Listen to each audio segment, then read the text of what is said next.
In this video, I'll be going over everything you need to know about refined storage.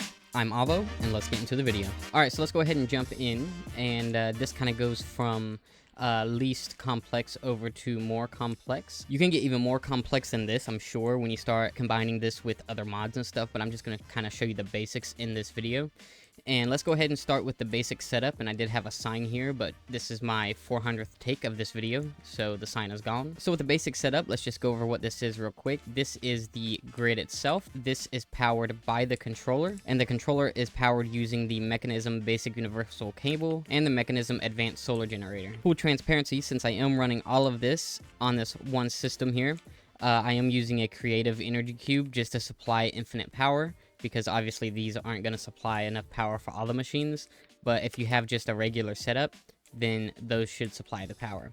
So let's go over what the grid is, and the grid is pretty much just something that you interact with, and it shows you how much you have of a single item, and you can take stuff out and put stuff in, just like that. Pretty much it's just a chest. Again, the controller is the part of the system, so if I were to remove this, then the rest of the system would die. The disk drive is kind of the storage of the system. So as you see here, I have the disk drive, and then I have storage disks as well. And I also think it's important to say that sometimes there's a bug with refined storage, and when you add a second disk drive or a third disk drive in here, it'll multiply the number of how much you have of an item without actually multiplying the items. So you could have 64 and then it would double it, but you would still only have 64 in here, but the number would say 128. All right, so let's go over what this kind of monstrosity right here is. And as you see, I have two oak drawers set up. This one just has 2,000 oak drawers inside of the oak drawer, just for confusion. So if you look inside here, I do have 2,048 oak drawers, and if I were to take them out, then this updates,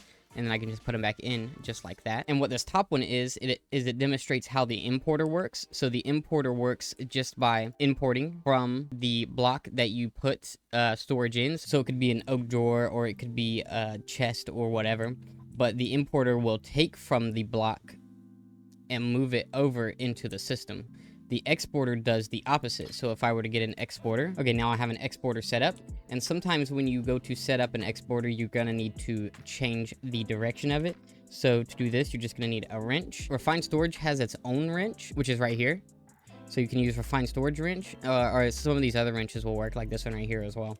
So let's just use refined storage wrench, but as you see, this one works too, and it has a cool little animation. So you just have to make sure that the part that is pointing down is pointing into the block that you want stuff moved into. So the importer moves stuff from the block to the system, and the exporter moves stuff from the system to the block. So to get this to work, just take some of your coal, right click on the exporter, bring your coal up, and right click again. And as you see now, because this is a filter, it's going to export from the system right here over to the oak drawer. All right, so let's move on over to the using cables for distance here. And you can just pretend that this is like a second floor, and you have this set up on a second floor. So as you see, I have 64 eroded coal blocks in here and one grass block. If I look up here, I have one grass block, and then I put the 64 back, and the 64 back, and the 64 is also back in the second one here. So this is just useful to have several grids around your base. Maybe you have 2 or 3 floors, or maybe you just have a really large base. Then you can use cables to supply the rest of your base with these grids. Now let's talk about the storage disks, because as you've seen, I had some inside of here, and I also have some inside of here.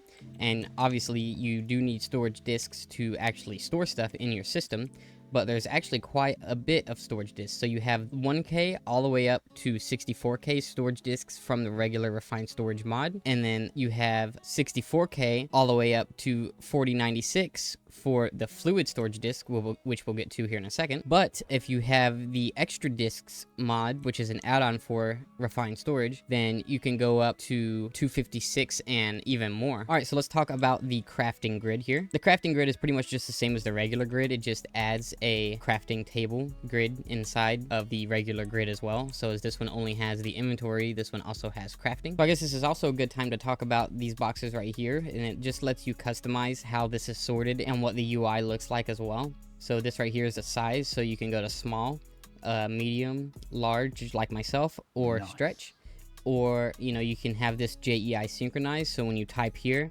it'll also type in JEI, and you can also turn it to where when you type in JEI two-way, then when you type over here, it'll also type up here. The rest of this is just kind of sorting and display. So this is for craftables only, normal, and no craftables.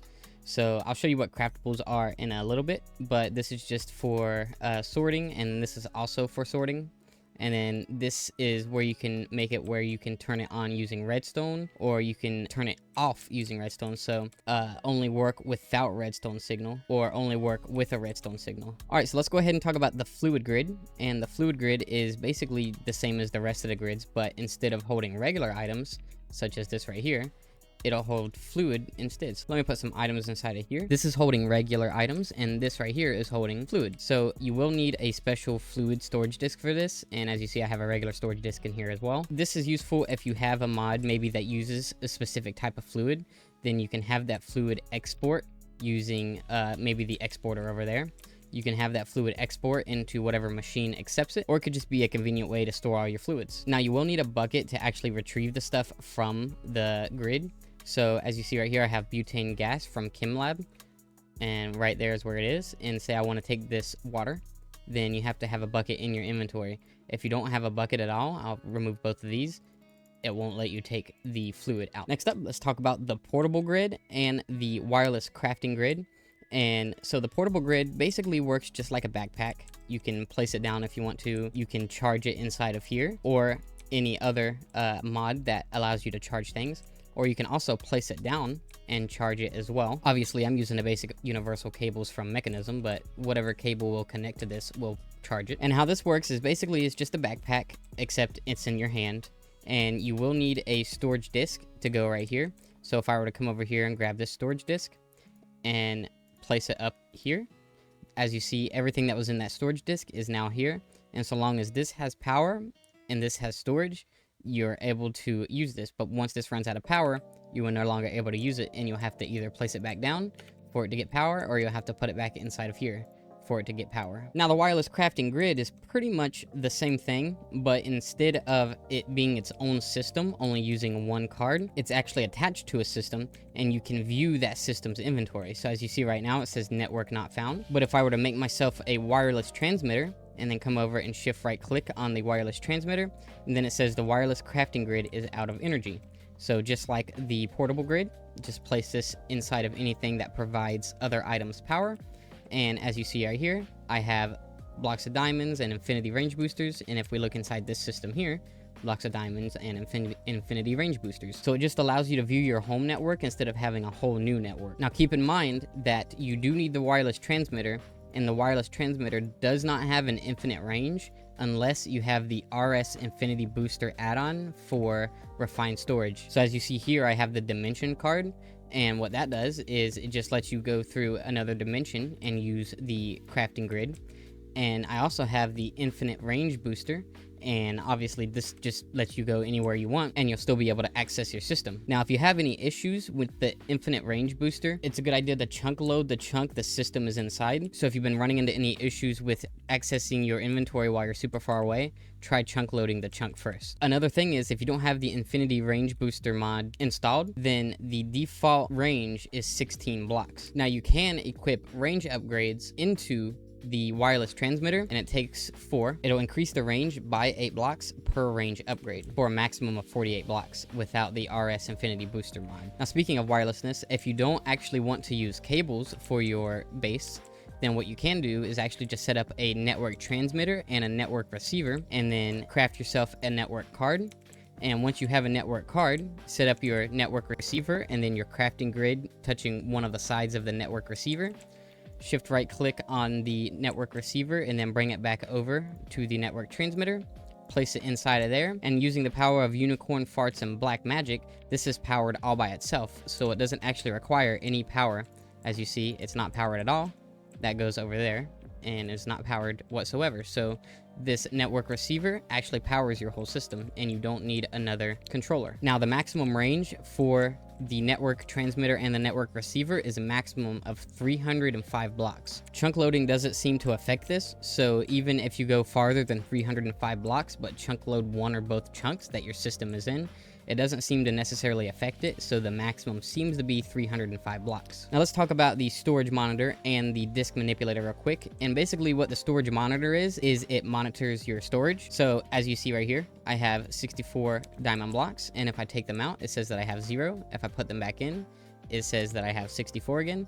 And I guess this is good if you wanted to maybe gloat to your friends or keep track of a specific item, but other than that, I don't really see a use outside of that, maybe decoration. The disk manipulator is a little bit more useful than the storage monitor, and what it does is if you have a system with a disk drive already in it, as this one does right here, and then you want to maybe move some items from another system, what you do is just take your disk drive, bring it over to your disk manipulator that's connected to the system you want to put it into, place the disk drive in the in slot right here, and as you see in the numbers, it moves between 1 and 2. If you wanted to put a speed upgrade in this too, then you can do that, and it'll move them much faster. As you can see, I think it looks like it's moving about 10 items per right now, and if you look right here, this is filling up. So I have 1 billion, and it is filling up fairly quickly. If you have the cable tiers add-on for refined storage installed as well, then you can get faster disk manipulators, but I don't really know how that would be super useful unless you're like upgrading your disks like super hardcore or something. But yeah, the regular disk manipulator with 4 speed upgrades should be fine. Now it's important to note that if you're using a network transmitter and the network receiver to connect 2 of your systems, then it uses a lot of energy just for the network transmitter itself. As you see, the network transmitter is using 64 FE per tick, and that is using like 12,000 because it's got the upgrades inside. But if I were to take those upgrades out, then that is going to be using a whole lot less at 8 FE per tick. All right, so let's move on to the storage blocks instead of storage disks. And basically this would be useful that if you want to set up a massive amount of storage. So the extra disks add-on also has larger storage blocks, just like it has larger storage disks. And what you could do is place this underneath your floor. We have 7 of these attached to the system now, and they're using 24 FE per tick altogether. And so that would be a great way to upgrade your system outside of using the storage disks themselves. And you can also combine them so you can use the storage disks and the storage blocks. All right, let's go over the auto crafting section now. Now you can make this as elaborate or as simple as you want. It's not just confined to refined storage. You can mix in other mods as well. If you want to dye these, all you need is some vanilla dye, and then just right click on whichever monitor you want to dye and it'll let you dye it. So let's go over what the purple pattern grid is first. So say you want to make yourself a chest, and this is something you're going to be making a lot of. You can go into the pattern grid and make a chest with the oak planks or whatever planks you want to use. And if you have this toggle selected here, if it's selected on, then whenever you go to autocraft this, it'll always try to use oak planks. If it's not selected, then it'll try to use any planks that is in your system, regardless if it's oak planks or not. So instead of grabbing the chest from here, because you're not actually making the item, instead you're going to press this create button right here and grab the pattern here. Now come up to any crafters that you have. I'm going to put it in this one right here and just place that in there, and it turns from the pattern item to the chest. That way you can see what the crafter is trying to craft. Now if you hold left shift, it's going to tell you what it's going to use and then what it's going to output. And the same, I already have a crafting table in here, and it's going to tell you what it's going to use and what it's going to output. So now to go ahead and create a chest, you can either come to your crafting grid or your pattern grid, but let's go to the crafting grid here, and then it'll say craft. So just left click on that and then tell it however many you want it to craft. So let's say I want 10 chests. So it's going to say that I have 80 blocks available, and that's what it's going to use. And then it's going to tell me that it's going to create 10 chests. So that's correct. So let's press start. And as you see now, I have 10 chests. Now let's say you always want 10 chests in your system at all times. So then what you can do is come over to an exporter that is connected to your system. This one is just connected to my furnace here, and I'll talk about that in a second. And if you always want 10 chests to be in your system, just take this, and you can take 1 or you can take 10, but let's just say that you have 1, and just place it there, and then left click on it again and press +10, and as you see here I have 10, and press set. So now with the crafting upgrade, which is what the crafting upgrade is here, so with the crafting upgrade in there and then this set to 10, you're always going to have 10 chests in your system. So as you see right here, I have 1. If I were to take this back out, it's going to create 10 right here. And if I'm gonna take 5 out, it's not gonna create another 5. Instead, I have to take them all out for it to create another 10. So as you see right there, it just created another 10. So now I have 31 chests altogether. Now let's say you want to create yourself some stone bricks. Now this obviously requires you to smelt cobblestone, as we don't have any stone in the system other than that one there. So I just deleted that stone, and say that you want to make yourself some stone bricks. Well, to make stone bricks, just come over to JEI and type in stone, and then you go over to the stone bricks you want to create, so this one. And then in your pattern grid, just press this button here. So let's go up to the pattern grid. Press R or left click to see the recipe. And then come over and press this plus button right here. And then you can press create. And it's going to turn 4 stone into 4 stone bricks. Now, obviously, you need cobblestone to be turned into stone first. So then you can come up here and press R again. And come up to the smelting option. And as you see right here, it shows that it's turning cobblestone into regular stone. And press that, and if you notice, it then toggles this processing tab right here, and then it changes the UI to have 2 crafting grids. So it's telling you that you're gonna smelt regular cobblestone into stone. So go ahead and press this create again. And then I already have them in here, but if I didn't have them in here, you would just slap them on in there. And now to come back, you don't have to press stone first and then create that. You can just go to whatever you want to create. In this case, it's a 2-step recipe. So first you need stone, and then it makes stone bricks. So just go to the stone bricks in either your crafting grid or your pattern grid. So this time I'll use the pattern grid. And I'll just tell it to craft 10 of them, and it's gonna tell me what I need. So it's gonna turn 12 cobblestone into 12 stone, and then into 12 stone bricks. So there we go. And as you see right here, it's cooking them up, and that's because I put the patterns in the crafter that's facing the furnace. You won't be able to make a recipe that requires you to cook something if the crafter is not facing the top of a furnace. And on a vanilla furnace, it has to be the top. On the iron furnace, it does not have to be the top, because you can go over and change the configuration here. But on a vanilla furnace, this crafter does have to be looking at the top, and the patterns that require smelting does have to be in the crafter that's looking at the top of the furnace. Hey guys, Avo from the future here. I forgot to mention, in addition to the netherite crafter being on top to import items here, to import fuel, you'll have to have it import from the back, and to export items, it'll have to export from the bottom. This is required for a vanilla furnace, but isn't required for an iron furnace. Another thing to talk about is the stack upgrade that I have in here. And this allows for all of the items up to 64 to be transferred into the furnace instead of 1 cobblestone each time. So if I were to come to the black crafting monitor right here, this shows me the progress of what I've chosen to craft. So I'm just going to press cancel all, and then I'm going to take the cobblestone out of here and place it back into the system. So now, as you see, it's empty. If I come back over and say I want to create more stone bricks, I already have 8. So I press Control Shift left click and say I want to do 64 stone bricks.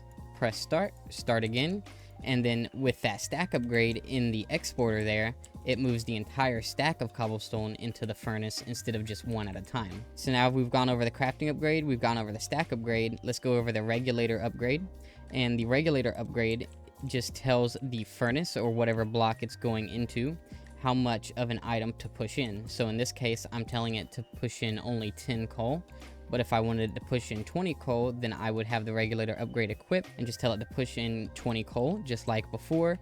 And as you see now, I have 20 coal. And if I were to take 10 coal out, then it would push more in until I reach 20 coal. But it won't take any out. So if I have more than 20, it's not going to take it out. It's just going to let it go down to 20. Now, it's also important to note that this is a netherite crafter, and it's got the biggest it's got the biggest space of all of the crafters, and it's from the extra storage add-on for refined storage.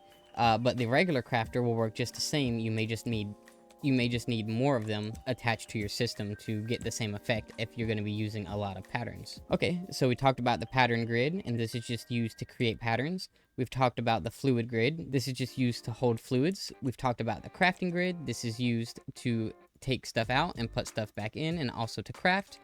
We've talked about the crafting monitor, and this just shows you the progress of your current auto craft. We've talked about the controller, which is the heart of the system, and it powers it all.